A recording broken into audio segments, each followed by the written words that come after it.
বাংলাদেশে ইসকন মন্দিরে হামলার পরিপ্রেক্ষিতে উদ্বেগ ও সমবেদনা এবং হিন্দু সমাজের মধ্যে একতা হওয়ার আহ্বান জানিয়ে ভিএইচপি আন্তর্জাতিক সভাপতি অলোক কুমার আজ ইসকন প্রধান পূজ্য মোহন রূপ দাস প্রভুর সাথে দেখা করেন।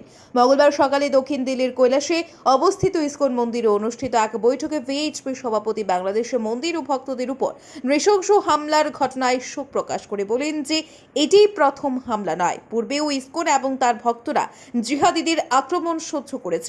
এর আগে 2021 সালেও সেবা মনোভাব নিয়ে চলা সংস্থায় হামলা হয়েছিল। আমরা সকল ভক্ত ও ব্রহ্মচারীদের ধর্মের প্রতি ভক্তি ও নিষ্ঠাকে শ্রদ্ধা জানাই। এবার আমরা বাংলাদেশ সরকারের কাছে দাবি করেছি যে হিন্দু মঠ, মন্দির ও ভক্তদের নিরাপত্তা ও ক্ষতিপূরণ দিতে হবে এবং চরমপন্থীদের বিরুদ্ধে কঠোর আইনগত ব্যবস্থা নিতে হবে। এ বিষয়ে আমরা ভারত সরকার সহ বিশ্বের মানবাধিকার সংস্থাগুলির কাছে এই ধরনের ঘটনার পুনরাবৃত্তি বন্ধ করার জন্য আবেদন করেছে।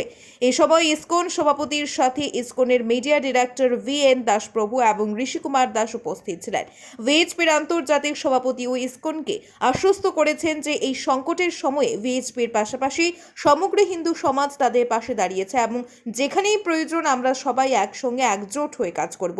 এদিন ভিএইচপির আন্তর্জাতিক সভাপতি অলোক কুমারের সাথে ভিএইচপি রাষ্ট্রীয় মুখপাত্র বিনোদ বনসল সহ প্রান্ত ধর্মাচার্য সম্পর্ক প্রমুখ দীপক গুপ্তা সহ প্রমুখ লক্ষণ সিং, ভিএইচপি দক্ষিণ দিল্লির সভাপতি দীপক খান্না, মন্ত্রী রাধাকৃষ্ণ, বজরংদলী সহ সংযোজক অমিত বেশুয়া এবং লাজপত শহরের জেলা সভাপতি করণ কাপুরও উপস্থিত ছিলেন।